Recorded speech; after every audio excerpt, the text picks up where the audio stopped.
श्री राम।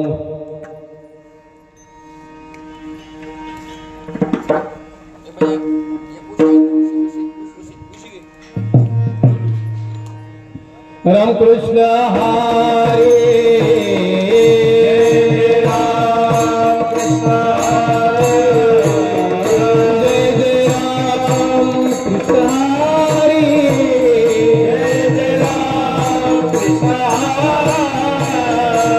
जय राम कृष्ण हरे जय राम कृष्ण हरे जय राम हरे हरे जय राम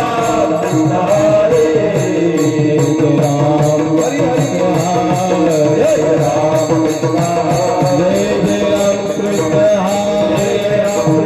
हरे जय जय राम कृष्ण हरे जय जय राम कृष्ण हरे जय राम कृष्ण हरे जय राम कृष्ण हरे जय राम कृष्ण हरे जय जय राम कृष्ण हरे जय राम कृष्ण हरे जय जय राम कृष्ण हरे जय जय राम हरे जय जय राम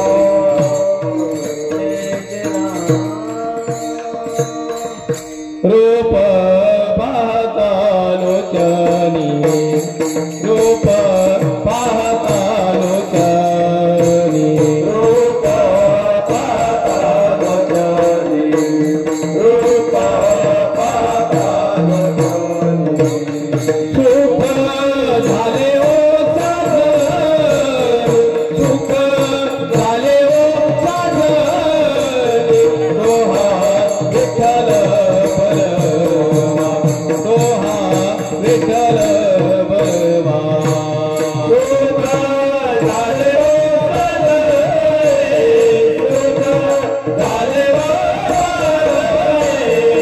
दोहा विठ्ठल बलवा माधव बलवा तोहा माधव बलवा तोहा विठ्ठल बलवा तोहा विठ्ठल बलवा तोहा माधव बलवा तोहा माधव तोहा विठ्ठल बलवा तोहा विठ्ठल बहुत सुकृताची जोडी बहुत सुकृताची जोडी बहुत सुकृताची जोडी बहुत सुकृताची जोडी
कृष्ण हरी जय जय राम हरी जय जय राम जय जय राम।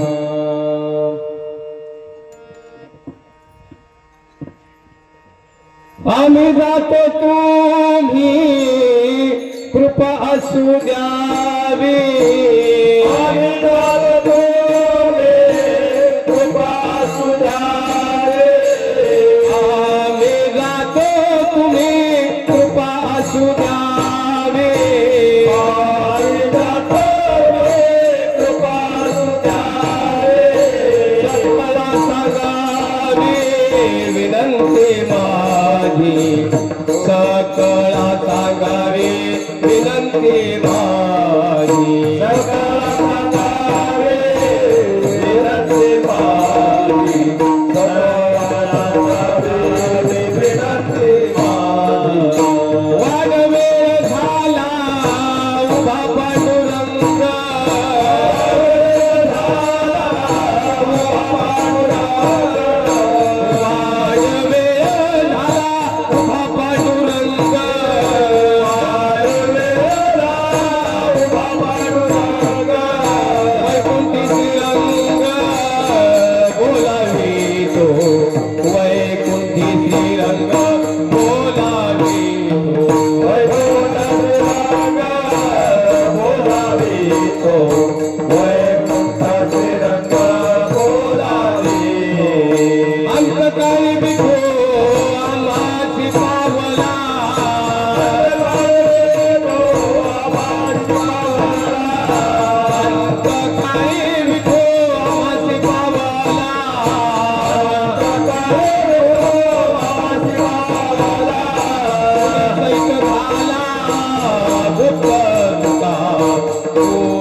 श्री क्षेत्र गोदावरी धाम बेट सरालाचे निष्ठावान गायक आणि आपल्या छत्रपती संभाजीनगरचे भूषण हरिभक्तपरायण दिनकर महाराज मोईन बागलगावकर आणि त्यांना साथ देतील गायनासाठी विकास महाराज आळंदीकर। आपण या अभंगाची सुंदर चाल आपण ऐकणार आहात।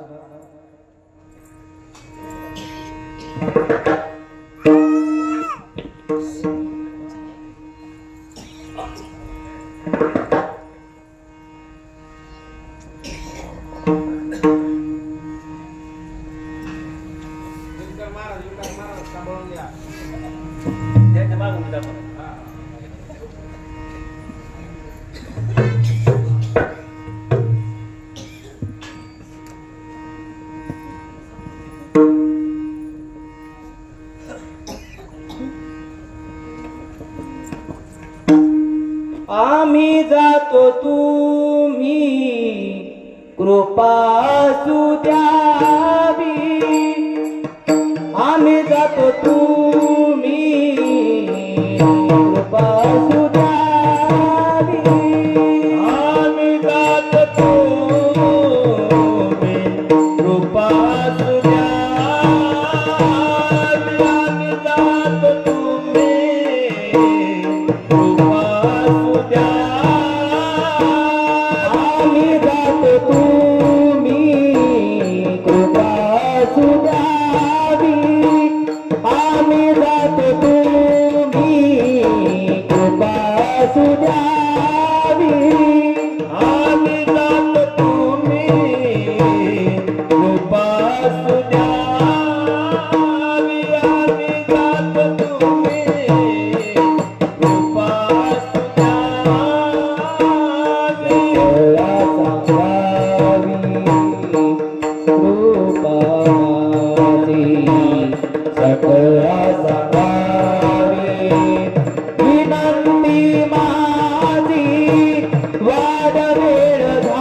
विनंती माझी सकळा सांगावी विनंती माझी वाड वेळ झाला उभा पांडुरंग वाड वेळ झाला उभा पांडुरंग आम्ही जातो तुम्ही कृपा सुधावी आम्ही जातो तुम्ही कृपा सुधावी आम्ही जातो तुम्ही कृपा सुद्यावी आम्ही जातो तुम्ही कृपा सुद्यावी सकळा सांगावी विनंती माझी सकळा सांगावी विनंती माझी वाद वेळ झाला उभा पांडुरंग वाद वेळ झाला उभा पांडुरंग सकळा सांगावी विनंती माझी सांगावी विनंती माझी वाड वेळ झाला उभा पांडुरंग वाड वेळ झाला उभा पांडुरंग श्रीरंग बोलावी तू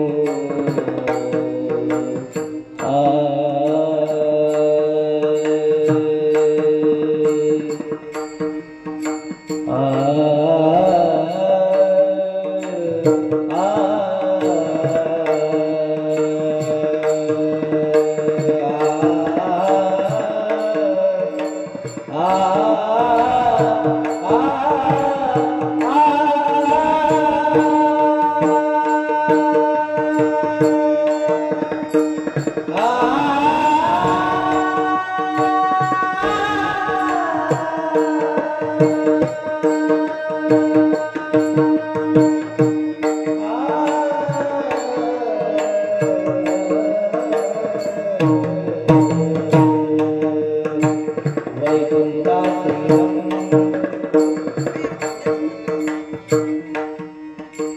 वैकुंठा श्रीरंग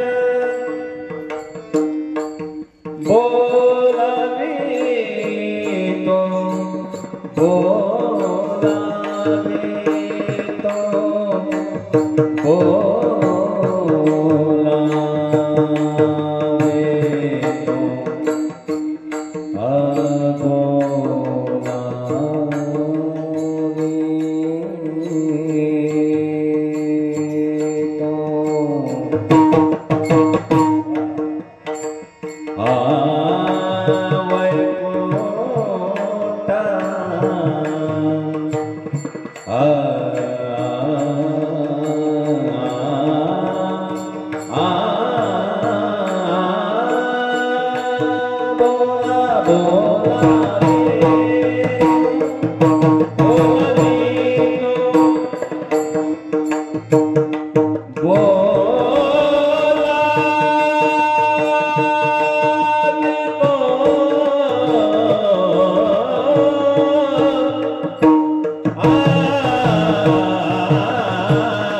तो बोलावितो वैकुंठाचे रंग बोलावितो वाढवेला उभा पांडुरंग वाढवेला उभा पांडुरंग पांडुरंग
आम्ही जातो तुम्ही कृपा सुद्यावी सकळा सांगावी विनंती माझी वाढवेल झाला उभा पांडुरंग वैकुंठ श्रीरंग बोलावितो अंतकाळी विठवा मासी पावला पुढी सहित झाला गुप्त तुका वाढवेल झाला उभा पांडुरंग वैकुंठे श्रीरंग बोलावितो विठ्ठल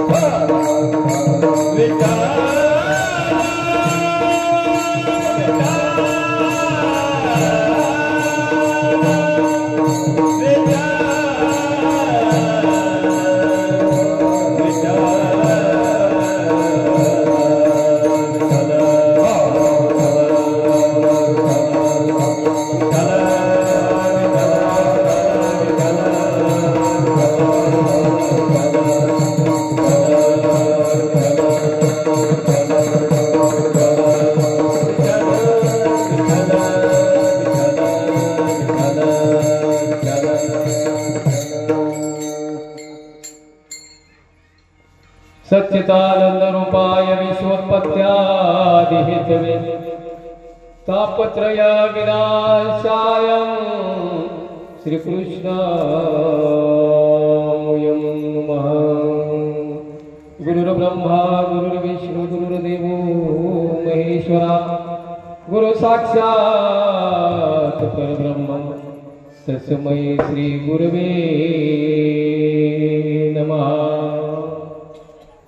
गंगा विशुद्धं नितपादस्पर्शं सरोमे स्थितं चुम्बितं पुण्यस्थानं सराले स्थितं तं समाधिस्थमूर्तिं नमामि गंगागिरि योगिराजं तपो ज्ञान वैराग्य भक्ति स्वरूपं सदालंकृतं साधु संन्यास योगं मुखे यस्य वेदांत शास्त्रार्थ नीति नमो नारायण गिरिजी परब्रह्म स्वरूपं नमो सद्गुरु तुकया ज्ञानदीपा नमो सद्गुरु सच्चिदानंद रूपा नमो सद्गुरु भास्करा पूर्ण कीर्ती नमो सद्गुरु भक्त कल्याणमूर्ती जयांची केली स्मरण होय सकळ विद्येचे अधिकरण तेची वंदू श्री गुरु चरण ते नमस्कारो नियाता काय माझी वाणी मानेल संताची रंगभूती घातुलिया मस्तक हे पायावरिया वारकरी संतांच्या पांडुरंग करू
आम्ही जातो तुम्ही कृपा सुद्यावी सकळा सांगावी विनंती माझी वाडवेळ झाला उभा पांडुरंग वैकुंठी श्रीरंग बोलावे तो प्रस्तुत प्रसंगी श्री क्षेत्र शिंगवे ते श्री क्षेत्र पैठण श्री हरिहर गोविंद आश्रम यांच्या मठाचे असणारे मठाधिपती आमचे मार्गदर्शक हरिभक्त परायण भगवान शास्त्री महाराज यांच्या मार्गदर्शनाने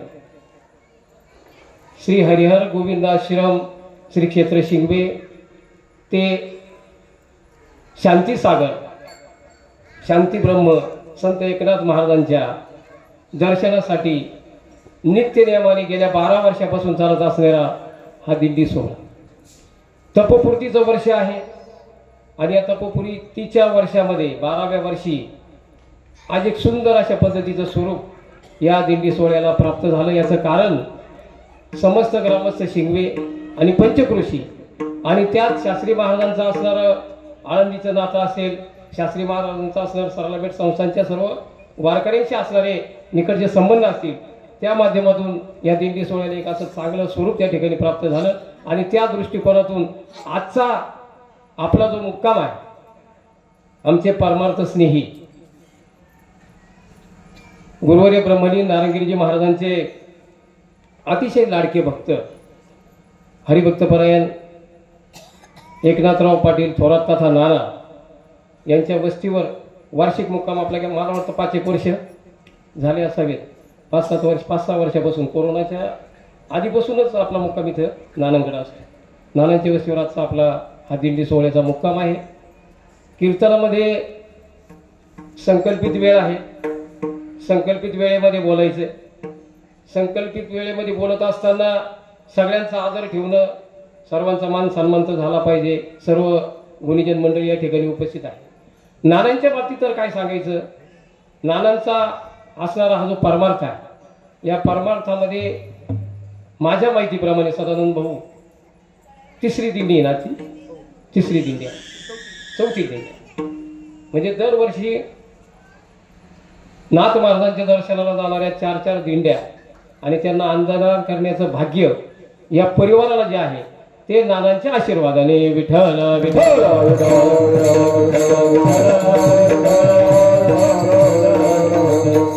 या परिवारामध्ये मागच्या वर्षी आई साहेब गेल्यात, सौ भामाबाई नानांच्या सौभाग्यवती इहलोकीची यात्रा संपून गेल्या। अगदी 5-6 दिवसापूर्वीच त्यांचं प्रथम पुण्यस्मरण या ठिकाणी संपन्न झालं। खरं तर नानींची सुद्धा आठवण या निमित्ताने आपल्याला येते, कारण आपण शेवटी इथं येत असताना या कुटुंबातील असणारे जे सदस्य आहे त्या सदस्याचं आपलं एक जिव्हाळ्याचं नातं त्या ठिकाणी तयार होतं। नानी या आपल्यातून निघून जाऊन 1 वर्ष पूर्ण झालं। 5-6 दिवसापूर्वी प्रथम पुण्यस्मरण पार पडलेलं आहे। सर्व परिसरातून 3ही जिल्ह्यातून अनेक मान्यवर मंडळी या ठिकाणी उपस्थित झाले, कारण नानांचं परमार्थिक क्षेत्रासाठी असणारं जे योगदान आहे नानांचं आणि थोरात पाटील परिवाराचं या माध्यमामधून ही सर्व मंडळी या ठिकाणी आली आणि नानींच्या पुण्यस्मरणाने कार्यक्रम पार पडला. आपली ही दिंडीतील वारकरी या ठिकाणी होते.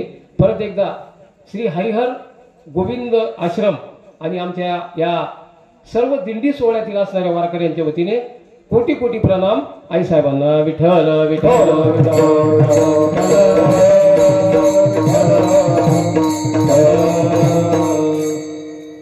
आजच्या विठ्ठल विठ्ठल विठ्ठल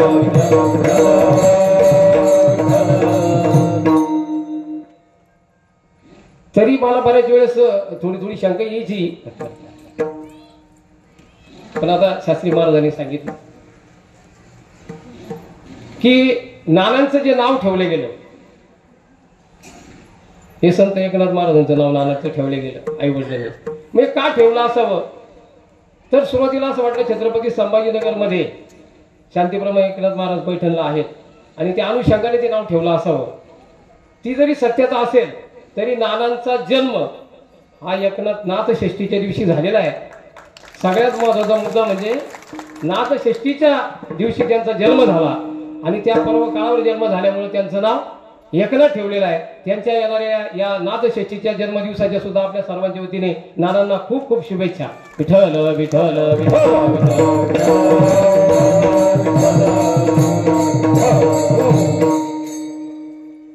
आजच्या या कीर्तन सोहळ्याला उपस्थित असणारे महाराष्ट्रामधील अतिशय साई कथाकार म्हणून ज्यांनी प्रसिद्धी कमी वेळेमध्ये मिळवली आमचे गुरुबंधू हरिभक्तपरायण बाळकृष्ण महाराज सुरासे, मुद्दाम होण्या कीर्तन सेवेसाठी उपस्थित झालेले हरिभक्तपरायण सराला बेटाचे गायनाचार्य दिनकरांना मोहीन महाराज, आमच्याबरोबर आलेले आमचे कीर्तनकार हरिभक्तपरायण आडबंगीनाथ दिंडी सोहळ्याचे कीर्तनकार हरिभक्तपरायण नाना महाराज भाकरे, ज्यांनी दिनकरांबरोबर आता साल आपल्याला ऐकवली असे आमचे आळंदीचे हरिभक्तपरायण विकास महाराज, आमच्या संपूर्ण या परंपरेमध्ये मृदुंगमणी म्हणून ज्यांचा उल्लेख या ठिकाणी केला जातो असे आमचे गुरुबंधू हरिभक्तपरायण कृष्ण महाराज लकारे, हरिभक्तपरायण सुनील महाराज काजळे, आमचे चौकदार शांताराम मामा, हरिभक्तपरायण सर्व टाळकरी मंडळी, आमचे हरिभक्तपरायण गुरु माधवराव पाटील मोकाटे, आमचे लोकणी मामा, आमचे मृदुंगाचार्य निखिल महाराज शनी देवगाव, म्हणजे काल जागा पाणी झालं ती. विठ्ठल विठ्ठल विठ्ठल फारच जवळ आली हो. थोडा वेळ आपल्याला पेट करता त्या शिंगेतील असणारी सर्वच ज्येष्ठ श्रेष्ठ मंडळी, शेवटी नांदगाव तालुक्यातून मोरसरची मंडळी आहे. भगवान शास्त्रींच्या माध्यमातून वेगळ्या वेगळ्या तालुक्यातून असणारी जी गुणीजन मंडळी आहे ती येतच असते या दिंडी सोहळ्यामध्ये. आणि एक तासाभराचं वाटचालीचं कीर्तन असतं. ऊन फार होतं. दुपारचा कीर्तनाचा कार्यक्रम आटोपल्यानंतर आम्ही सुद्धा जिथं कीर्तन होतं तिथंच आम्ही विश्रांती केली आणि तिथून त्या उन्हाची तीव्रता पाहिली. आता तुम्ही सगळेजण एवढ्या उन्हामध्ये इकडं आले, पायी चालत आले नाही का. आणि आता आमच्याबरोबर भरपूर गायनाचार्य मंडळी, ही गायनाचार्य मंडळी एकदा जर सुरू झाली ही कीर्तन करायला बी कीर्तन करून देण्याची म्हणजे शक्यताच राहणार नाही. प्रमाणे जर द्यायला सुरुवात केली यांनी तर मग परिस्थिती गंभीर होईल. कारण शेवटी माझ्यासारख्या छोट्या एका भक्ताच्या या लाड पुरवण्याचं काम ही मंडळी करतात. आमच्या नानांचा आग्रह ठाकरे महाराजांचं कीर्तन झालं पाहिजे. नानांचं प्रेम आणि थोरात पाटील कुटुंबाचं प्रेम ठाकरे महाराजांचं कीर्तन झालं पाहिजे. आणि शास्त्री महाराज काल सायंकाळी 4 वाजेच्या दरम्यान मला फोन आला की महंत रामगिरीजी महाराज कोपरगावला येणार आहे. मी त्यांना सांगितलं की थोरात नानाच्या कीर्तनापुढे या कार्यक्रमामध्ये आपल्याला बदल करावा लागेल. थोरात नानाकडे कीर्तन रद्द होणार नाही, कारण त्यांचं असणारं जे प्रेम आहे त्या प्रेमामुळे महाराजांचा कार्यक्रम उद्या घेतला आणि आज तुमच्याकडे विठ्ठल विठ्ठल विठ्ठल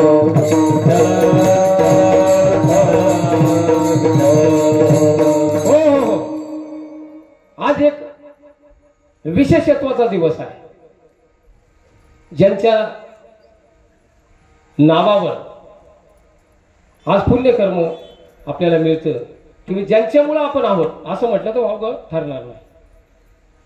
एक कल्पना करा, या संत परंपरेतील संत हे जर आलेच नसते, हे जर नसतेच तर आपली अवस्था काय असते. आपल्या वारकरी संप्रदायाच्या या परंपरेमधील संत जर वजा केले बाळकृष्ण महाराज, काय शिल्लक राहणार. या संत परंपरेमधील जे सदेह वैकुंठाला गेले अशा जगद्गुरु संत तुकाराम महाराज यांच्या वैकुंठ गमनाचा आज 375 वर्ष. विठ्ठल विठ्ठल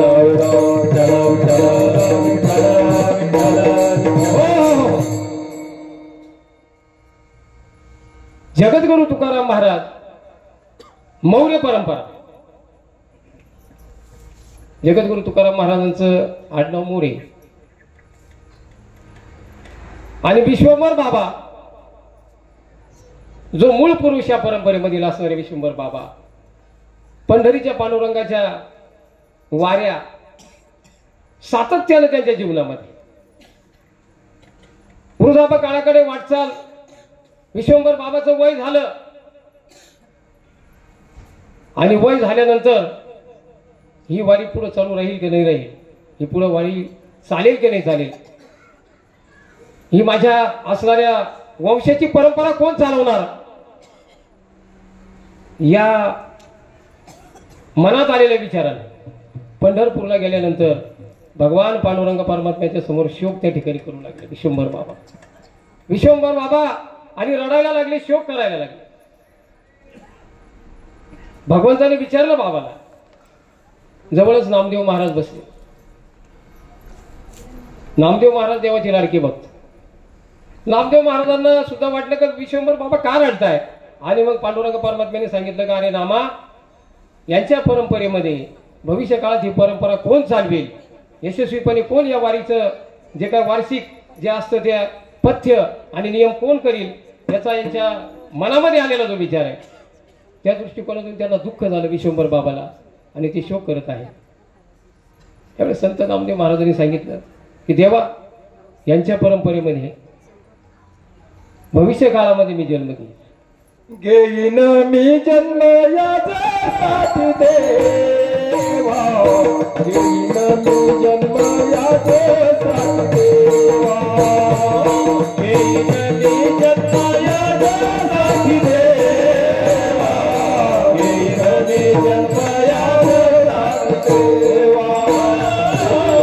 घेईन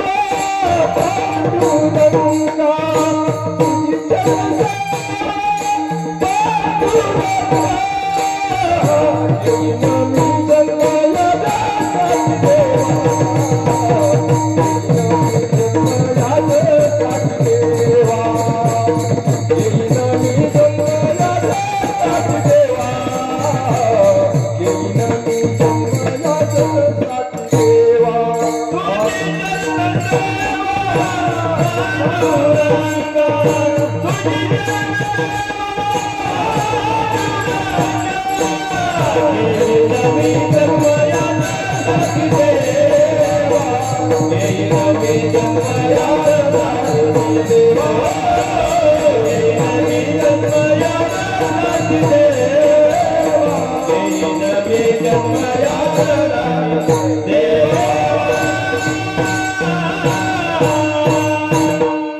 घेईन मी जन्म यासाठी देवा, तुझी चरण सेवा साधावया, हरिनाम कीर्तन संतांचे पूजन घालील लोटांगण महाभारत. नामदेव महाराजांनी सांगितलं की विश्वंभर बाबाच्या परंपरेमध्ये मी जन्म घेईन आणि मग विश्वंभर बाबाच्या परंपरेमध्ये त्यांचे असणारे हरी आणि मुकुंदा हे जे मुलं आहे हे लढवय्या वृत्तीचे असल्यामुळं हे मुळातच सैन्यामध्ये होते आणि सैन्यामध्ये असताना दोघांचाही त्या ठिकाणी मृत्यू झाला का. बघा आपण थोडासा उरकता आपल्याला माझं घड्याळाकडे लक्ष आहे, कारण मी सुरुवातीला सांगितलं की आम्ही आलेलो आहे गाडीत, बरोबर ना. मी तर कोणतरी बोललं म्हणते एसी गाडी तर झाली काय. आता आम्हाला काय भगवंतानीच ती गोष्टी दिलेल्या आम्हाला. आम्ही मोठ्याची लेकरं आहे. आम्हाला काय एसी गाडी काय कोणती गाडी काय आणलं तिने भगवंतानी. विठ्ठल विठ्ठल विठ्ठल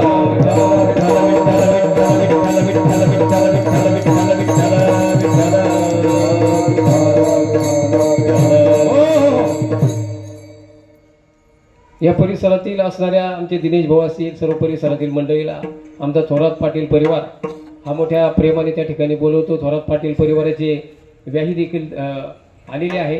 सर्व परिवार या ठिकाणी एकत्र होतो आणि एक सोहळा या ठिकाणी साजरा होता. विश्वंभर बाबाच्या परंपरेमध्ये असणारे हरी आणि मुकुंदा सैन्यामध्ये मयत झाल्यानंतर एकाच्या पत्नीने आणि त्या ठिकाणी त्यावेळेस सतीची प्रथा होती, ती सती गेली एकाची पत्नी आणि दुसरी जी गर्भवती होती त्या गर्भवतीने पुढे तो वंश त्या ठिकाणी वाढत वाढत गेला आणि पुढच्या पिढ्या 8व्या पिढीमध्ये बोलोबाच्या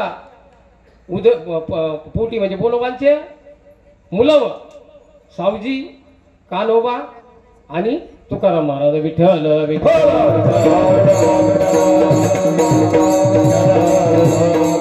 हो. मग हे तुकाराम महाराजांचा जन्म घ्यायचा आहे, तुकाराम महाराज म्हणून जन्माला जायचंय. पण नामदेव महाराजांनी आणि भगवंताला आठ घात.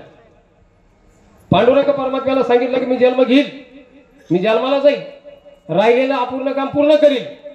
पण भगवंताला म्हणे माझी एक आठ आहे. देव म्हणे आता तुझी काय सगळ्यांच्याच आठी मी पूर्ण करतो, तुझी का नाही करणार सांग काय आठ आहे. त्यावेळेस संत नामदेव महाराजांनी सांगितलं की मी जन्म घेईल, पण ज्यावेळेस परत यायचंय त्यावेळेस तुम्ही मला घ्यायला आले पाहिजे. सदेह मला वैकुंठाला घेण्यासाठी तुम्ही आले पाहिजे. हे वचन भगवंताचं संत नामदेव महाराजांनी घेतलं आणि तुकाराम महाराजांच्या रूपाने विश्वंभर बाबाच्या परंपरेमध्ये जन्म घेतला. विठ्ठल विठ्ठल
सद्गुरु तुका जगद्गुरु तुका अवतार नामयाचा संप्रदाय सकळांचा.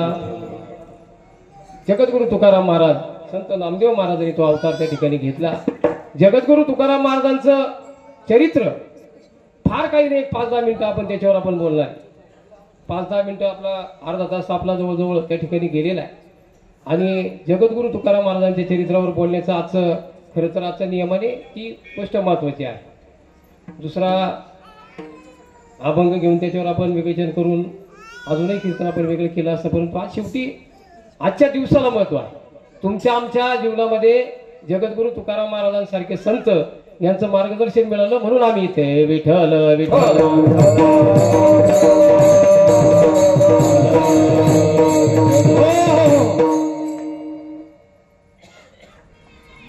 संत तुकाराम महाराज यांचं असणारं वैराग्य,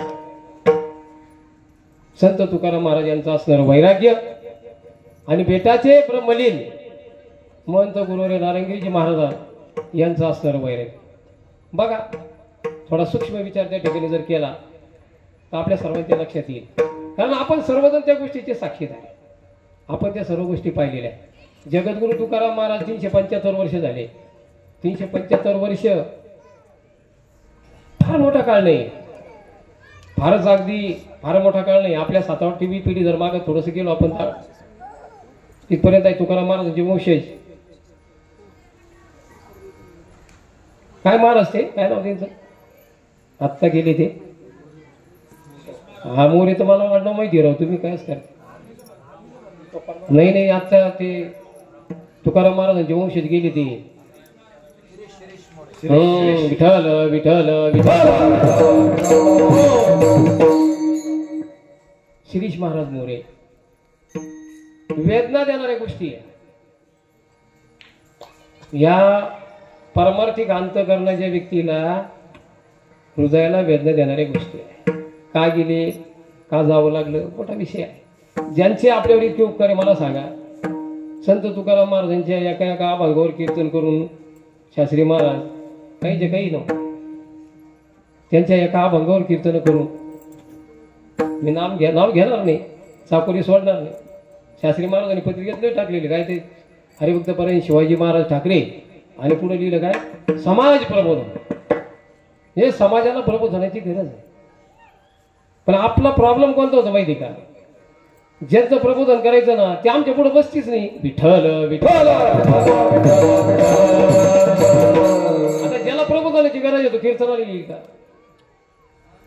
काही गरज आहे कीर्तनाला यायची त्याचे वेगळेच उद्योग चालू राहते जे समोर बसतात कीर्तन ऐकतात ते मुळात प्रेरित झालेले आहे एक प्रेरणा घेतलेली आहे आणि या जीवनाचा अर्थ त्यांना कळालेला आहे आपल्याला मिळालेल्या जीवनामध्ये आपण काय केलं पाहिजे आणि काय नाही केलं पाहिजे याचं थोडंफार ज्ञान 100% मी म्हणणार नाही थोडंफार ज्ञान त्यांना मिळाल्यामुळेच ते त्या मार्गाला लागलेले त्यांना काय प्रबोधन करणार अशा परिस्थितीमध्ये जगद्गुरु तुकाराम महाराजांचा जो जीवनपट आहे आजच्या काळात फार चांगला आहे आजच्या काळात फार संतांना त्रास नाही आजच्या काळातल्या संतांना फार त्रास नाही जर आपण संतांचं चरित्र पाहिलं तर त्या संतांच्या जीवनामध्ये फार त्रास संत ज्ञानेश्वर महाराजांचं जीवन बघा त्यांना झालेला त्रास बघा त्यांना झालेल्या वेदना बघा त्यांच्या कुटुंबावर झालेला अन्याय बघा तो वाचा एकदा ते वाचल्यानंतर आपल्या लक्षात येतं आणि कधी कधी ते वाचण्याची इच्छा आपली राहत नाही का आता याच्यापेक्षा अजून काय करायला पाहिजे समाजाने इतका अन्याय त्यांच्यावर केला ह्या सगळ्या गोष्टी सहन करून आणि तुमच्या आमच्यासाठी स्वतःचं जीवन ज्यांनी समर्पित केलं असे असणारे हे संत विठ्ठल विठ्ठल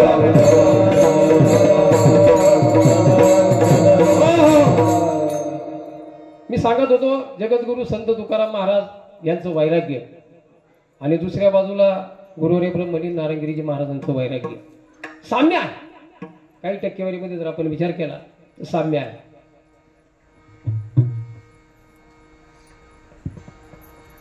एक नगरी होती त्या नगरीचा नियम असा होता की त्या नगरीमध्ये एका व्यक्तीला राज्यपदावर बसवलं जायचं आणि राज्यपदावर बसवल्यानंतर त्याला सांगितलं जायचं की तुम्हाला हे जे राजेपद मिळालेलं आहे हे फक्त 1 वर्षासाठी आहे 1 वर्ष तुम्ही या नगरीचे राजे आहात 1 वर्षानंतर समोरच्या बाजूला असणाऱ्या या जलाशयाच्या पलीकडं जे जंगल आहे त्या जंगलामध्ये तुम्हाला जावं लागेल अशी सूचना त्या राजाला दिलेली असायची आणि मग तो राजा 1 वर्षभर राज्य करायचा 364 दिवस खूप आनंद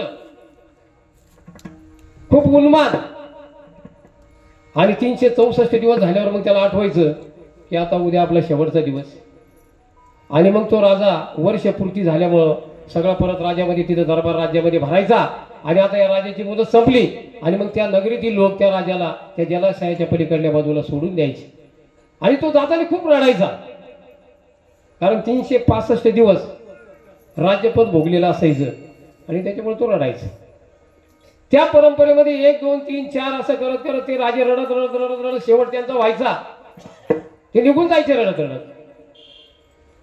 पण एक व्यक्ती राजेपदावर स्थानापन्न झाला आणि स्थानापन्न झाल्यानंतर जे राजे 365 दिवस संपल्यानंतर रडत जायचे त्या रडणाऱ्या राजांना त्यांनी पाहिलं होतं हे राजे रडत जाताना रडत जातात आणि मग त्या राजाने 365 दिवस त्याने कुठलाच भोग त्या ठिकाणी घेतला नाही कुठल्याच प्रकारचा भोग न घेता त्या जलाशयाच्या पलीकडे असणार जे जीवन आहे, जे वन आहे, जो भूभाग आहे, त्या भूभागामध्ये त्याने सुंदर अशा प्रकारचं त्या ठिकाणी बाग निर्माण केले, सुंदर अशा प्रकारच्या कुटिया निर्माण केल्या, सुंदर अशा प्रकारचे जलप्रवाह निर्माण केले, सुंदर अशा प्रकारचे त्या ठिकाणी असणारे निवांत शांततेने कुठेतरी स्मरण करता येईल अशा पद्धतीचे मंदिर, शिवालय त्या ठिकाणी निर्माण केले.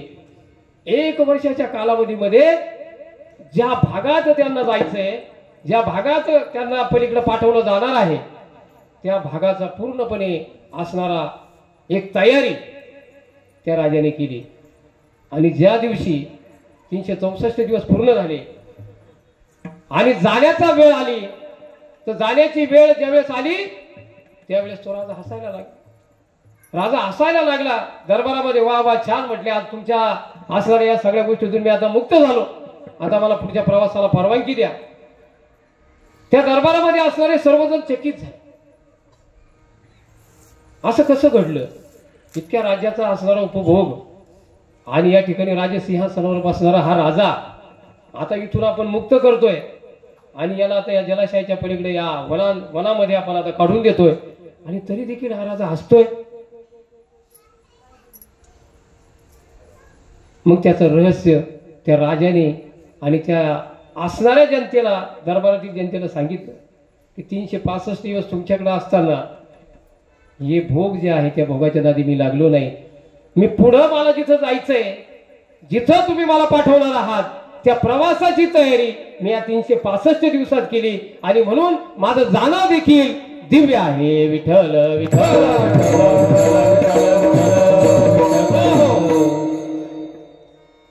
हा झाला दृष्टांत. सिद्धांत काय? ब्रह्मलीन गुरुवर्य नारायणगिरीजी महाराज काय केलं? जिवंत असताना काय जमा केलं महाराजांनी? माया जमा केली, बँक बॅलन्स जमा केला. सांगा मला तुम्ही. महाराजांनी तुमच्या आमच्यासाठी सोडून, तुमच्या आमच्यासाठी परमार्थाची वाट सोडून महाराजांनी या गोष्टींनी केल्या. महाराजांनी पुढच्या प्रवासाची तयारी केली. विठ्ठल विठ्ठल वैकुंठ भुवनी घर केले, वैकुंठ भुवनी घर केले, वैकुंठ भुवनी घर केले, वैकुंठ भुवनी घर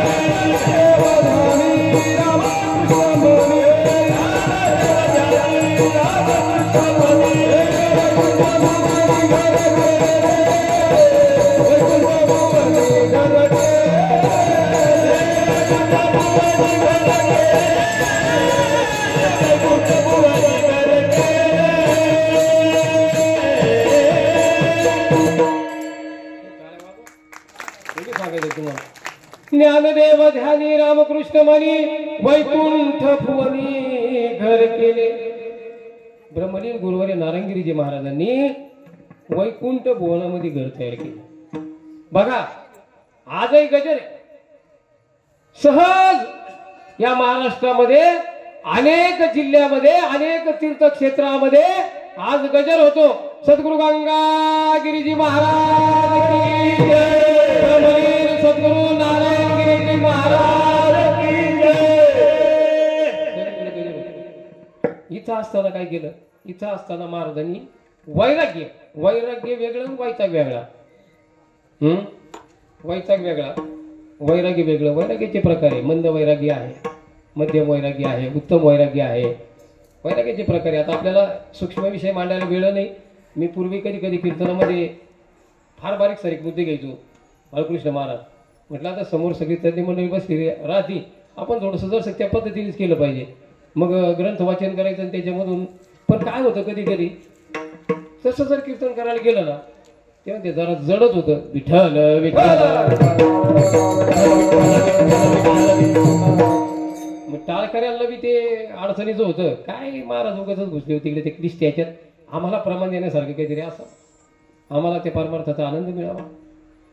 गुरुवर्य ब्रह्मलीन नारायणगिरीजी महाराजांनी वैकुंठ भुवनामध्ये घर केलं. जोपर्यंत चंद्र सूर्य आहे तोपर्यंत ते नाव अमर आहे, तेपर्यंत ते नाव अमर आहे. तुमच्या आमच्यामध्ये त्यांच्यामध्ये जो मूलभूत फरक आहे तो मूलभूत फरक आहे. तुमचं आमचं बी काय, तुम्ही आम्ही आलो कशी हेच माहित नाही. दुरोनी आलो मी गा दुःख झाले दारुण यावया बरी होते हेची कारण दुर्लभ भेटी तुम्हा पायी झाले दर्शन विनवितो तुका संता दोन्ही कर जोडून जाते हो जान करा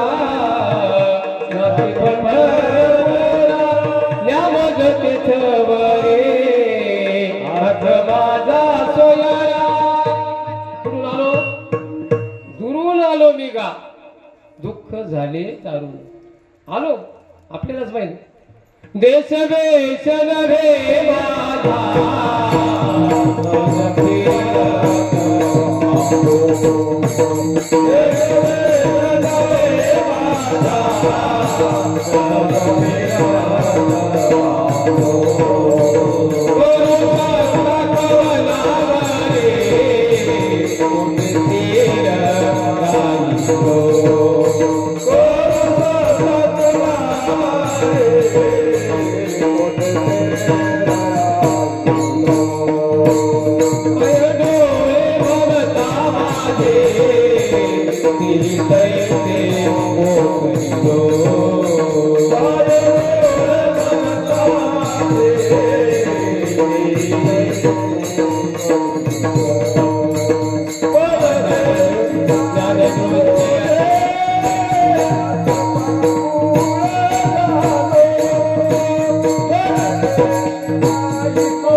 पाय डोळे म्हणता तीही माझे तीही मोकलिलो ज्ञान दृष्टी आरपली दोन्ही नेत्र आंधळी ठल विठल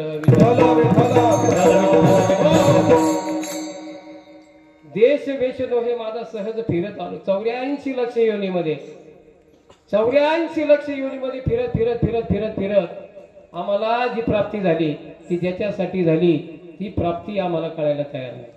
आम्हाला वैराग्य येतं, स्मशानात गेल्यावर आम्हाला वैराग्य येतं. एखादी दुर्घटना घडू द्या, दुर्घटना घडल्यानंतर आपण जातो आणि गेल्यानंतर त्या ठिकाणी जी परिस्थिती आहे त्या परिस्थितीमध्ये आपण फक्त तिथे गेल्यावर म्हणतो काही खरं नाही हो रामभाऊ, माणसाचं काही खरं नाही. सकाळी बोलला माझ्याशी चहा घेतला चौकात गंगापूरच्या, संध्याकाळी कीर्तनाला जायचं म्हणला 2 वाजता गेला ना, काही खरं नाही बरं का जीवनाचं. हे फक्त स्मशानामध्ये गेलं. तिथून बाहेर निघाला रंग दाखवायला सुरुवात, बाळकृष्ण महाराज रंग दाखवायला सुरुवात. तिथून बाहेर निघाला तेच स्मशाना वैराग्य. काही वैतागाचं वैराग्य लकारी महाराज आहे का? तुम्ही नाही बरं का, तुम्ही वैराग्य नाही तुमचा विषय. आपला लकारी महाराज दिसायला थोडे इकडे पाहिजे होते. इकडे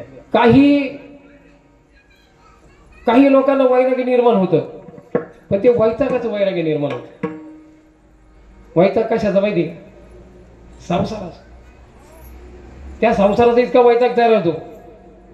संसाराच्या तापे तापलो मी देवा करिता या सेवा कुटुंबाची मनवून तुझे आठविले पाय. जो मुलगा जन्माला आल्यानंतर बारसं मोठं केलं, नंतर शिकवला आणि सगळ्या काही गोष्टी केल्यानंतर लग्न केलं, चतुर्भुज केला आणि चतुर्भुज केल्यानंतर त्या मुलाने त्या वडिलांना किंवा त्या आईला जर प्रेम दिलं नाही ना तर त्याच्या इतकं दुःख जगामध्ये कुठलंच नाही. त्याच्या इतकं मोठं त्या आई वडिलांना होणारं दुःख कुठलंच नाही. अनेक समाजामध्ये फिरत असताना लोक आम्ही पाहतो का आपल्या आई वडिलांनी आपल्यासाठी काय केलं याचं स्मरण ज्या पिढीला राहत नाही ती पिढी भविष्य काळामध्ये या कलियुगामध्ये नाशाला कारण. ही आध्यात्मिक संस्कार देणारी परंपरा म्हणजे आमची सद्गुरू योगराज गंगागिरीजी महाराजांची परंपरा आहे. ही आध्यात्मिक संस्काराची गरज काय? आध्यात्मिक संस्काराची गरज काय आहे? 4 पुस्तकं शिकले म्हणजे तुम्ही फार ज्ञानी झाले. 4 पुस्तकं शिक्षण घेतलं म्हणजे फार ज्ञानी झाले हा गैरसमज आहे. ग्रॅज्युएशन झालं म्हणजे तुम्हाला सगळं ज्ञान आलं.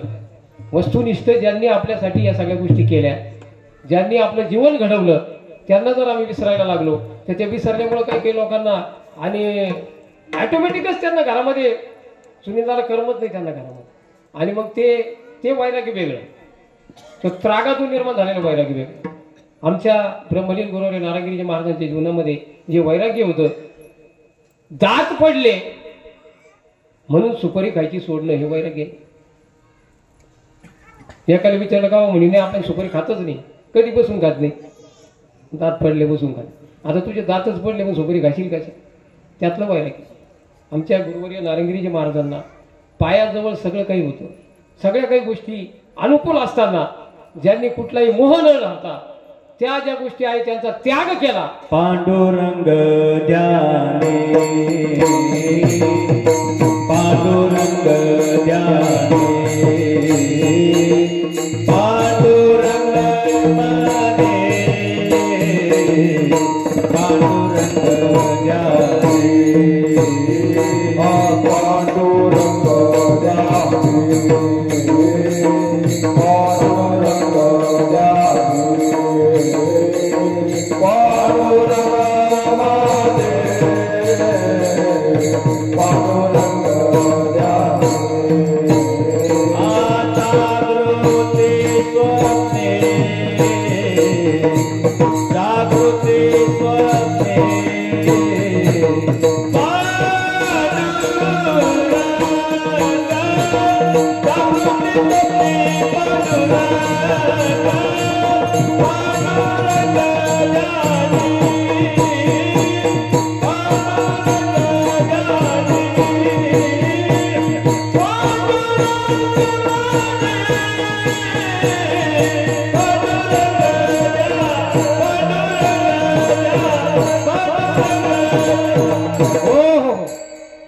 पांडुरंग ध्यानी पांडुरंग मनी जागृती स्वप्नी पांडुरंग.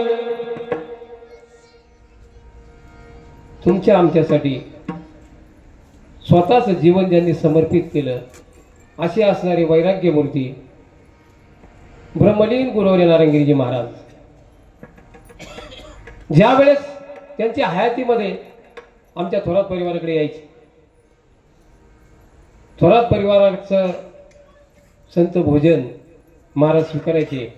या भागामध्ये महाराज ज्यावेळेस असायचा, महाराजांचा प्रोग्राम असायचा, त्यावेळेस या कुटुंबाला एक छाया महाराजांनी त्या ठिकाणी कृपेची छाया या कुटुंबाला दिलेली आहे. आणि तो एक भावनिक महाराजांचे असणारं नातं आमच्या नानांचं आणि या परिवाराचं, नानींचंही आमच्या सदानंद भाऊ असतील, या सर्वांचं महाराजांचे असणारं ते नातं. आणि मला त्या दिवशी कार्यक्रमाला जरी मी अनुपस्थित होतो, काही अपरिहार्य कारणामुळे मला येता आलं नाही, परंतु मला त्या दिवशीचा एक विषय बाकीच्या मंडळींनी ज्यावेळेस सांगितला तो खरोखर हृदयाला स्पर्श करून गेला. ज्यांच्या हयातीमध्ये आमच्या थोरात परिवाराकडून त्यांची सेवा घडली, गाडीमध्ये डिझेल टाकायचे, गाडीची टाकी फुल करून द्यायचे. महाराजांचं छत्रपती संभाजीनगरला महानिर्वाण झालं. महानिर्वाण झाल्यानंतर तिथून महाराजांचं शरीर घेऊन त्या ठिकाणून महाराजांना घेऊन निघालेले जे मंडळी होते त्यांनी महाराजांनी जात असताना सुद्धा, महाराजांचं महानिर्वाण झालेलं असताना सुद्धा डिझेल आमच्या थोरात पाटलांचं शेवटच्या क्षणी महाराजांनी त्या ठिकाणी. सगळ्यात महत्वाचा एक भावनिक तुम्ही मुद्दा लक्षात घ्या, महाराज शरीर रूपाने गेले. हो, महाराज शरीर रूपाने गेले. महाराज आजही आपल्यात आहेत. महाराज आजही आपल्यामध्ये महाराज आहेत. हे सगळ्यात मोठं ह्या कुटुंबाचं एक वैभव आहे, एक वैराग्य मूर्ती साधूचं या कुटुंबावर असणारं एक प्रेम आहे. जगद्गुरु तुकाराम महाराज यांचं वैराग्य आणि गुरुवर्य ब्रह्मलीन नारायणगिरी महाराजांचं वैराग्य याची तुलना आपण करत होतो. जगद्गुरु तुकाराम महाराजांच्या जीवनामध्ये देखील तुमच्या आमच्यासारखे संसारी असणारे जगद्गुरु तुकाराम महाराज. जगद्गुरु तुकाराम महाराजांच्या कुळाची सावकारकी होती. असं काही नाही की जगद्गुरु तुकाराम महाराज अल्पभूधारक होते, अशाचा काही प्रकार डोक्यात आणू नका. मोठं घराणं होतं, मोरे घराणं. त्या कुटुंबाच्या परंपरेमध्ये एक सावकारकीचं त्या ठिकाणी असणारं एक अधिष्ठान त्यांच्या कुटुंबाचं होतं. अशा मोठमोठ्या वह्या भरलेले लोकांना ज्याला कर्ज रूपाने लोकांसाठी उपलब्ध करून दिलेलं जो काही द्रव्य होतं ते द्रव्य मोठ्या प्रमाणामध्ये जगद्गुरु तुकाराम महाराजांच्या असणाऱ्या परंपरेमध्ये त्या ठिकाणी दिलेलं होतं. आणि या असणाऱ्या भूतलावर पहिली कर्जमाफी जर कोणी केली असेल बाळकृष्ण महाराज, तरी पहिली कर्जमाफी केली आमच्या जगद्गुरु तुकाराम महाराजांनी. विठ्ठल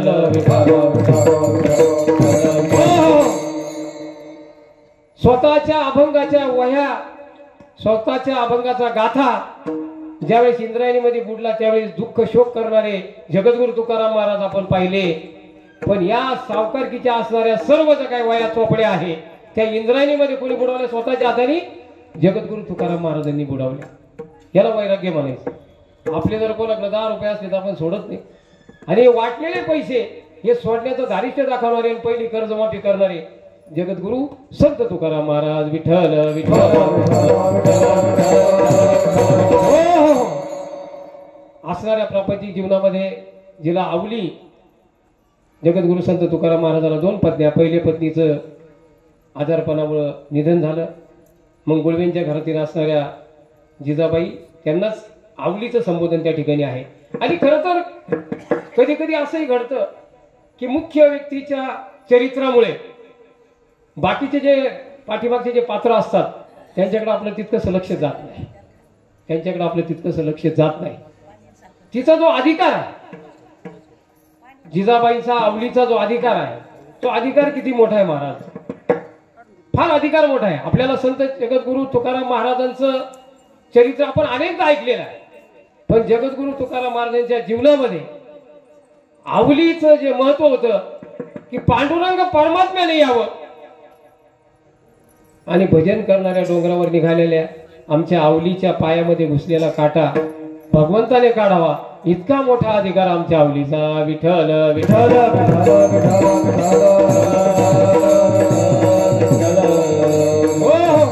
संसार प्रपंच करत असताना अनेक संकट आले. व्यापार करायला निघाले, व्यापारामध्ये संकट आलं. मिरचीचा व्यापार केला, अनेक व्यापार केले. त्या व्यापारामध्ये जगद्गुरु तुकाराम महाराजांना कुठंच काही मिळालं नाही. याचं कारण त्यांच्या मनाची जी अवस्था झालेली होती ती व्यापारी अवस्था नव्हती. त्यांचं मन हे भगवंताकडे त्या ठिकाणी लीन झालेलं होतं. त्यांचं मन हे भगवंताकडे धावा घेत होतं. त्याच्यामुळे या संसारिक आणि प्रापंचिक गोष्टीकडे त्यांचं लक्षच नव्हतं. आज आपले कांदे सुनीलदादा काय भावाने गेले, शिंगड्या 1000 रुपये निघाल्या आणि कांदा 1250 निघाला. पण तुकाराम महाराजांच्या जीवनामध्ये मुळात त्यांचा धावा भगवंताकडे धावा असल्यामुळे ते व्यापारामध्ये लक्ष लागत नव्हतं. परंतु तुमच्या आमच्या सगळ्यांच्या लाजापोटी मग मिरच्याचा व्यापार, अमुक एक व्यापार, तमुक एक व्यापार जगद्गुरु तुकाराम महाराजांनी केला. या सगळ्या गोष्टीमध्ये तुकाराम महाराजांना अपयश येत गेलं. आणि अपयश येत गेल्यानंतर जगद्गुरु तुकाराम महाराजांचे एक भाऊ जे आहे, त्यांच्या पत्नी वारल्या सावजींच्या, तेही तीर्थयात्रेला निघून गेले.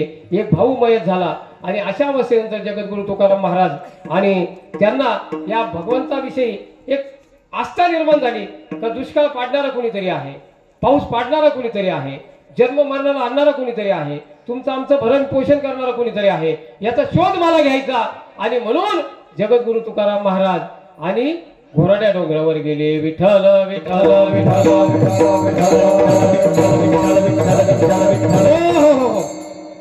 जगद्गुरु तुकाराम महाराजांनी अनुष्ठान त्या ठिकाणी सुरू केलं. अन्न पाण्याचा त्याग केला आणि जगद्गुरु तुकाराम महाराजांनी अनुष्ठान सुरू केलं. बरोबर अनुष्ठानाच्या 15व्या दिवशी साक्षात भगवान पांडुरंग परमात्म्यानं जगद्गुरु तुकाराम महाराजांना दर्शन दिलं. आणि ज्या दिवशी जगद्गुरु तुकाराम महाराजांना भगवंताचं दर्शन झालं, भगवंताचं साक्षात दर्शन झाल्यानंतर जगद्गुरु तुकाराम महाराज एक वेगळ्याच स्वरूपामध्ये त्या ठिकाणी अवतीर्ण झाले. विठ्ठल विठ्ठल विठ्ठल.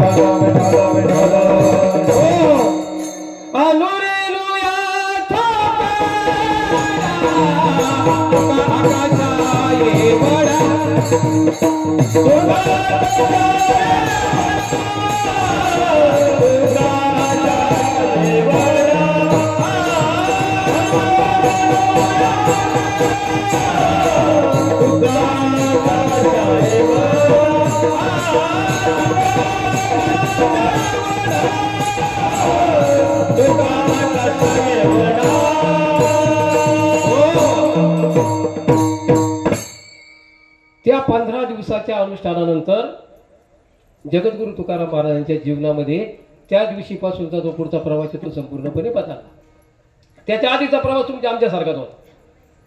त्याच्या आधीचा तुकाराम महाराजांचा जो प्रवास आहे, जरी त्यांनी नामदेव महाराजांनी जन्म तुकाराम महाराजांचा जो घेतलेला आहे, तरी सुरुवातीचा काळ तुमच्या आमच्यासारखं जगद्गुरु तुकाराम महाराजांचं जीवन होतं.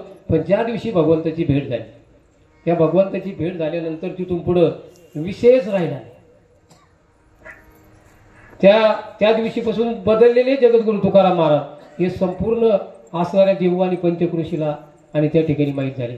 आता तुकाराम महाराज आता हे काही कामात राहिले नाही. फोन आला, वाघालेवाला रोडवर आले आणि गेले. कुठे गेले? कीर्तनाला गेले. विषय तो त्याचा झाला विषय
विषय तो त्यांचा झाला नारायण, नावडे जनधन माता पिता.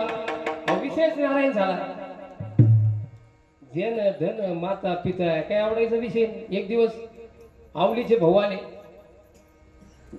त्यांच्या पत्नीचे बंधू आले. आता कोणत्याही महिलेला शेवटी माहेरचं म्हटल्यावर कसं आहे, माहेरचं जर कोणी आलं तर महिलेचा आनंद काही वेगळाच असतो. आवलीचे भाऊ आले. घाईघाईने आवलीने स्वयंपाक बनवला. महाराज भंडारा डोंगरावर होते. तोपर्यंत स्वयंपाक वगैरे बनवला आणि स्वयंपाक बनवल्यानंतर महाराजांचं भजन झालं आणि महाराज आले. मेवणे घरी आलेले म्हटल्यावर त्यांच्याबरोबर यावं लागतं. शेवटी माणूस किती बाहेर जरी मोठा असला बाळकृष्ण महाराज, शेवटी तेवढा फरक पडतोच. गावं लागले महाराज.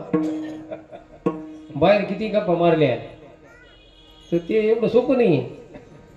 यांना ना काही कळतच नाही.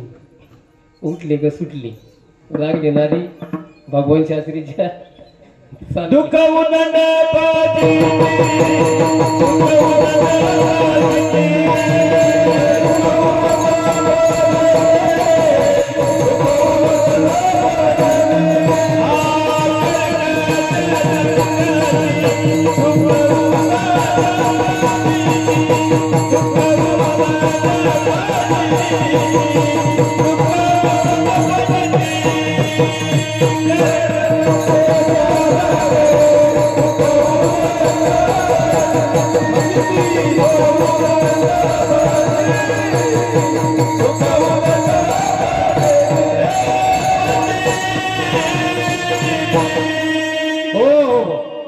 दुःख उदंड फजिती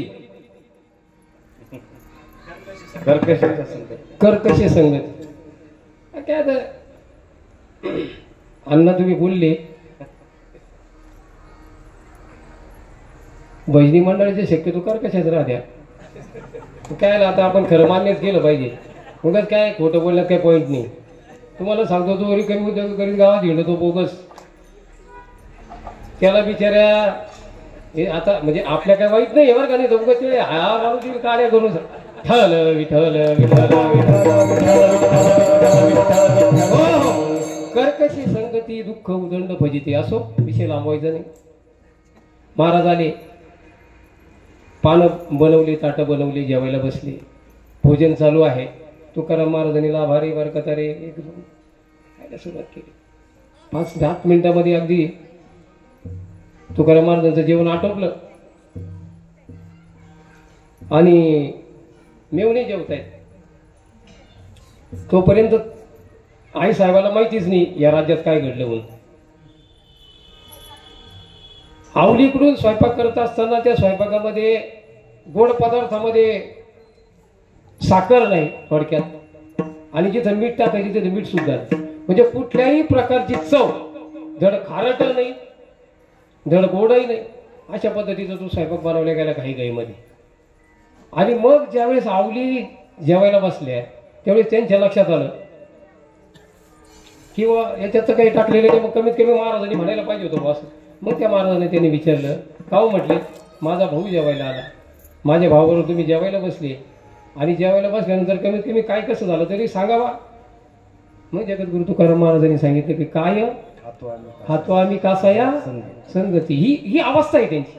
जगद्गुरु तुकाराम महाराज, जगद्गुरु तुकाराम महाराजांच्या भगवंताचं दर्शन झाल्यानंतरचा जे जीवनपट आहे, शांतीब्रह्म एकनाथ महाराज साधी गोष्ट आहे की ज्यांच्याकडे 36 वर्ष भगवंताने काम करावं, स्वतः भगवंताने पंढरपूर सोडून आणि एकनाथ महाराजांकडे काम करावं. जगद्गुरु तुकाराम महाराजांना 15 दिवसाच्या अनुष्ठानानंतर भगवंताने दर्शन द्यावं. संत जनाबाई बरोबर भगवंताने दळण दळावं, कांडण करावं. हा भक्तांचा अधिकार आहे. हा सर्व भक्तांचा, या संतांचा अधिकार आहे. ऐसा भक्तीसी भुलला नीच कामे करू लागला. त्या भक्ताच्या भक्तीवर भगवंत भुलतो. आमच्या आवलीच्या पायातला काटा भगवंतानी काढावा. आवलीचे पाय काटा काढत असताना भगवंतानी स्वतःच्या मांडीवर घ्यावे. काय तो अधिकार असेल हो? काय अधिकार? संत श्रेष्ठ शांतीब्रह्म एकनाथ महाराजांच्या घरी भगवंताने येऊन आणि कावडीने पाणी भरावं. कावडीने पाणी जागरी चक्र पाणी वाहे. कावडीने पाणी जागरी चक्र पाणी वाहे.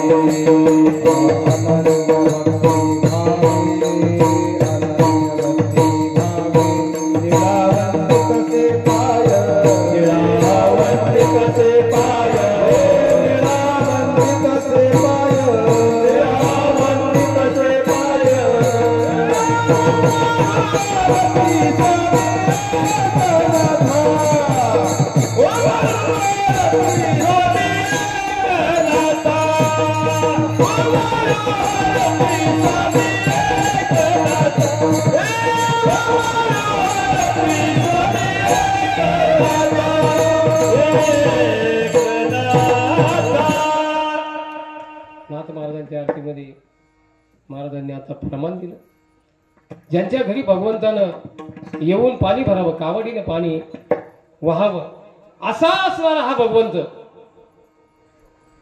याचं स्वरूप आमच्या बाळकृष्ण महाराजांना मी विनंती करतो की ज्या पांडुरंग परमात्म्यानं जगद्गुरु तुकाराम महाराजांना दर्शन दिलं, ज्या पांडुरंग परमात्म्यानं संत जनाबाईसाठी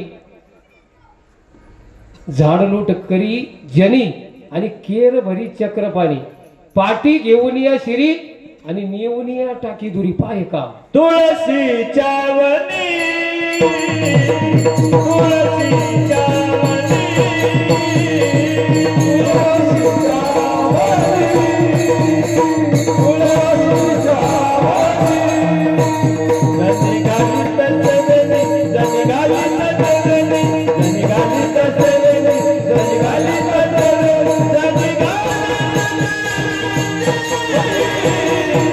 तुळशीच्या वनी, तुळशीच्या वनी, वनी वनी वनी तुळशीच्या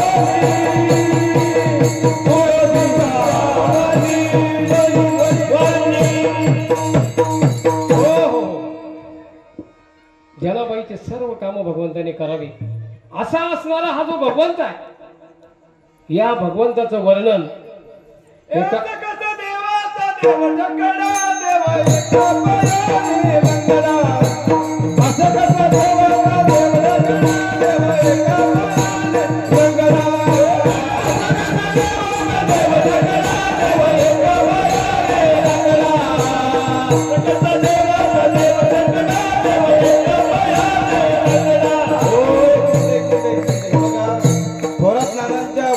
खरं तर हा कार्यक्रम आहे आणि हा जो आनंदाचा सोहळा आहे, वास्तविक पाहता थोरात परिवार हा एक सांप्रदायिक परिवार आहे.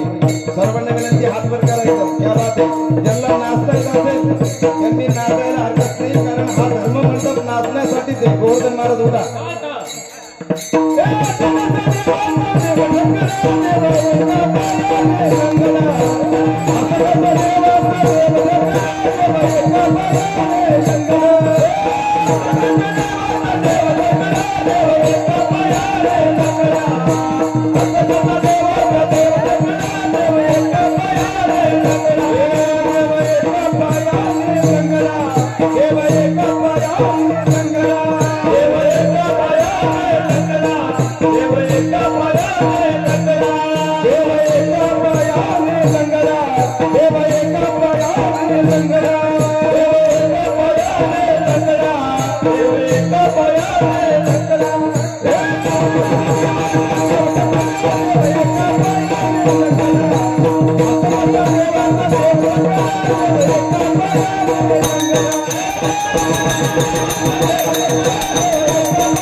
विठ्ठल विठ्ठल विठ्ठल विठ्ठल विठ्ठल विठ्ठल विठ्ठल.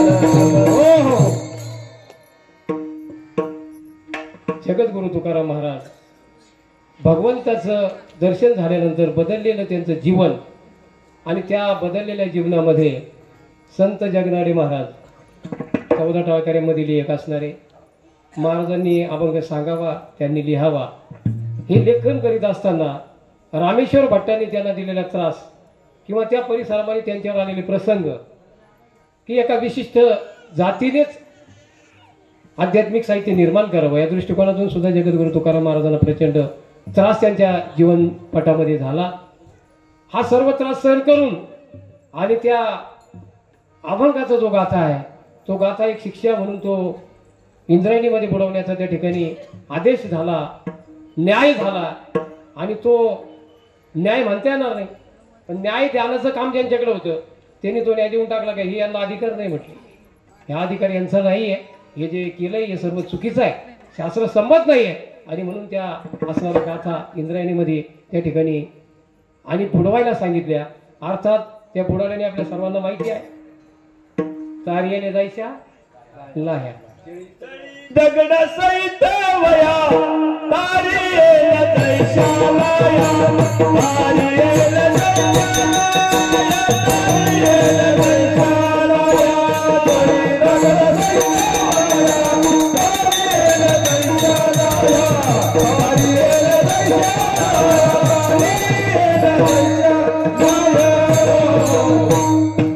जळी दगडा सहित वया तारियेला जायच्या लाह्या. गाथा वर आला. ही सर्व पांडुरंगाची कृपा, असीम कृपा. अवतार कार्य पूर्ण होत आलं आणि अवतार कार्य पूर्ण होत आल्यानंतर जगद्गुरु तुकाराम महाराजांनी आणि संकाधिक संताजवळ भगवंताला निरोप दिला. तुम्ही संकाधिक संत म्हणविता कृपावंत, एवढा करा उपकार सांगा देवा नमस्कार. माझी भाकारी करुणा विनवा पंढरीचा राणा, एवढा करा उपकार सांगा देवा नमस्कार. तुका म्हणे मज आठवा प्रेमे पाठवा. जगद्गुरु तुकाराम महाराजांनी संकाधिक आदी करून संतांकडे भगवंताला निरोप पाठवला की अवतार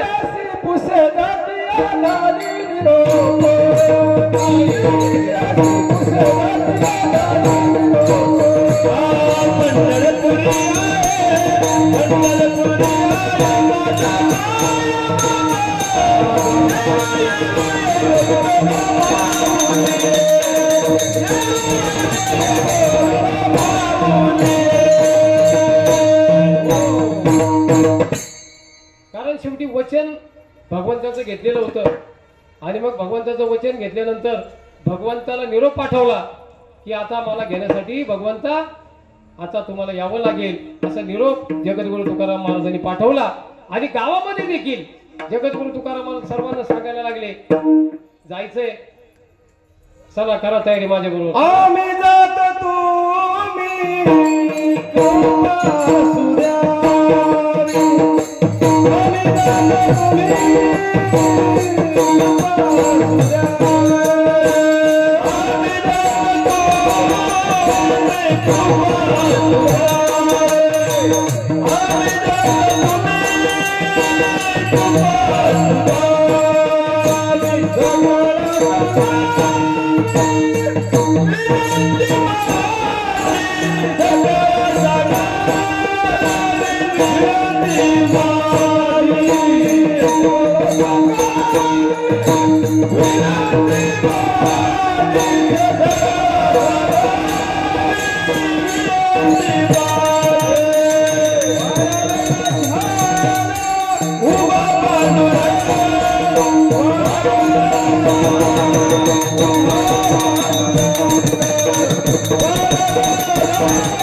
मी जातो तुम्ही कृपा सुद्यावी सकळा सांगावी विनंती माझी.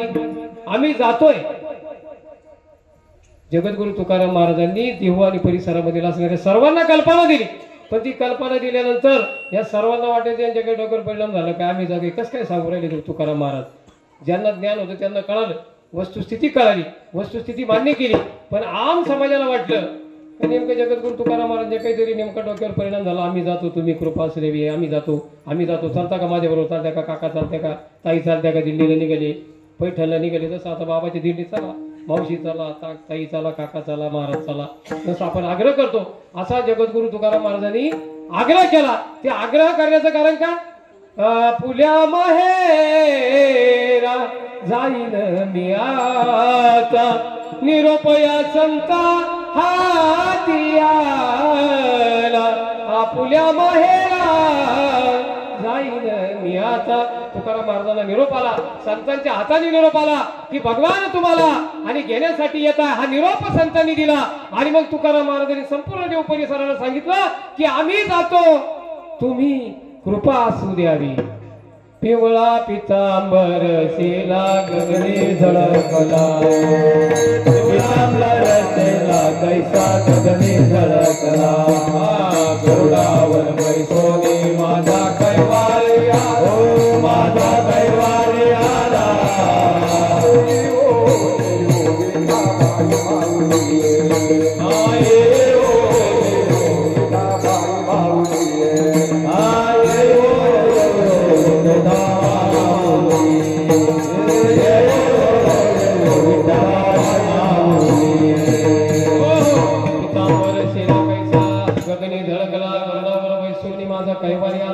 साक्षात भगवंत आजही देवमध्ये जो सोहळा आपण टीव्हीवर पाहतोय, आजही आजच्या दिवशी दुपारी ज्यावेळेस वैकुंठ गमन झालेलं आहे त्यावेळेस त्या ठिकाणचा असणारा वृक्ष, त्या वृक्षाचे आपण बघतो व्हिडिओ शूटिंग केल्यानंतर ते कम्प्लीट त्याच टायमिंगला ज्यावेळेस वैकुंठ गमन झालेलं आहे त्या वेळेवरच ते वृक्ष त्या ठिकाणी ते हलतो. हे आजही आपण पाहतो. ही वस्तुस्थिती आहे. 375 वर्ष झाले. 375 वर्ष वैकुंठ गमनाला झाले तरी देखील ही परिस्थिती आजही आपण पाहतो. याचं कारण ते भगवंताचं स्वरूप. जगद्गुरु तुकाराम महाराजांचं वर्णन, ज्या रामेश्वर भट्टांनी आयुष्यभर त्रास दिला, ज्या रामेश्वर भट्टांनी जगद्गुरु तुकाराम महाराजांचा छळ केला आणि त्या छळ केलेल्या तुकाराम महाराजांचं कौतुक आणि त्यांनी स्वतः त्यांच्या मुखातून करावं. रामेश्वर भट्ट बीजा, मने रामेश्वर भट्ट बीजा, रामेश्वर भट्ट बीजा, रामेश्वर भट्ट बीजा,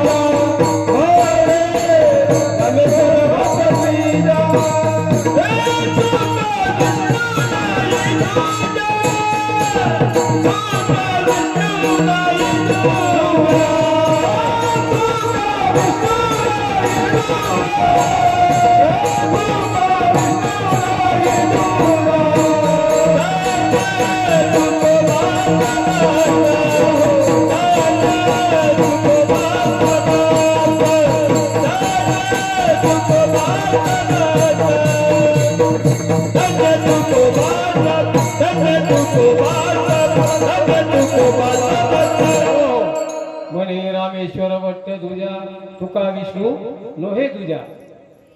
रामेश्वर भट्टांनी त्यांचं वर्णन करावं. आरती तुकारामा स्वामी सद्गुरु धामा सच्चिदानंद मूर्ती पाय दाखवी आम्हा आरती तुकारामा.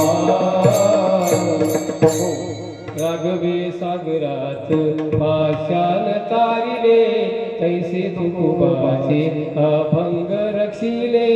आरती तुकारामा तुकिता तुलनेसी ब्रह्म तुकासी आले म्हणून रामेश्वरी करणी मस्तक. ज्या रामेश्वर भट्टांनी गाथा पाण्यात बुडवायला लावला, ज्या रामेश्वर भट्टांमुळं तुकाराम महाराजांना गाव सोडून जाण्याचा प्रसंग आला. कोपला पाटील गावचे हे लोक आता मज भिक कोण घाली अशी अवस्था ज्यांची रामेश्वर भट्टांनी करून दिली. त्या रामेश्वर भट्टांनी शेवट जगद्गुरु तुकाराम महाराजांच्या असणाऱ्या देवपणाला, संतपणाला त्या ठिकाणी प्रणाम केला, कोटी कोटी अभिवादन केलं. आणि त्या रामेश्वर भट्टांनी ज्यांनी आयुष्यभर त्रास दिला त्यांनी शेवट जगद्गुरु तुकाराम महाराजांचं गुणगान गावं. हा खरं तर संतांच्या मध्ये असणारा जो गुण आहे, संतांनी त्याच्यामध्ये घडून आणलेलं हे परिवर्तन आहे. हे फक्त संतच करू शकतात. विठ्ठल आम्ही जातो, तुम्ही कृपा असू द्यावी. सकळा सांगा विनंती माझी, वाडवेळ झाला उभा पांडुरंग, वैकुंठी श्रीरंग बोलावितो.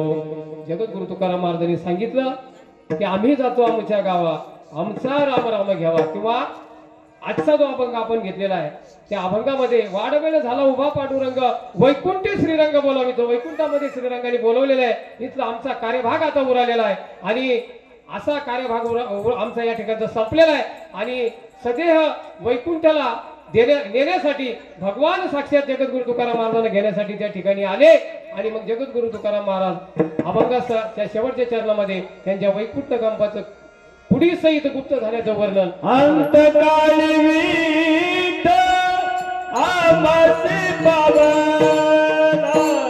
अंतकाळी विठ आभासी पावना,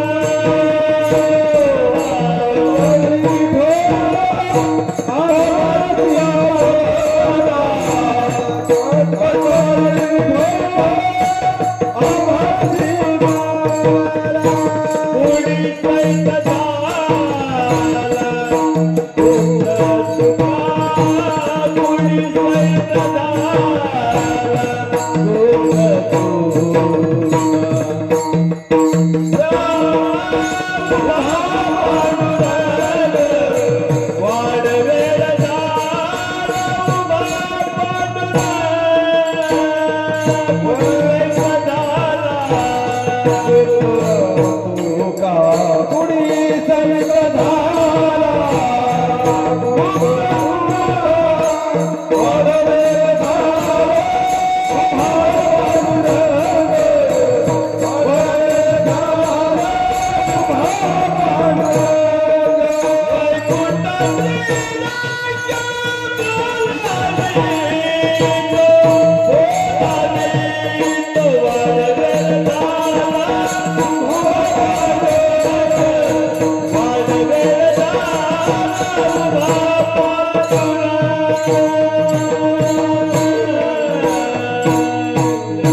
अंतकाळी विठू आम्हासी पावला कुडी सैत झाला गुप्त तुका वाडवेळ झाला उभा पांडुरंग वैकुंठी श्रीरंग बोलावी तू वाडवेळ झाला उभा पांडुरंग आणि आता भरपूर वेळ झाला आपल्याला सुद्धा भजन करायचे सर्वांनी प्रेमाने 2 मिनिटं भजन करा विठोबार कुमार विठोबार कुमार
जगद्गुरु तुकाराम महाराजांचं जीवनचरित्र अतिशय मोठं आहे, अतिशय विस्तृत आहे.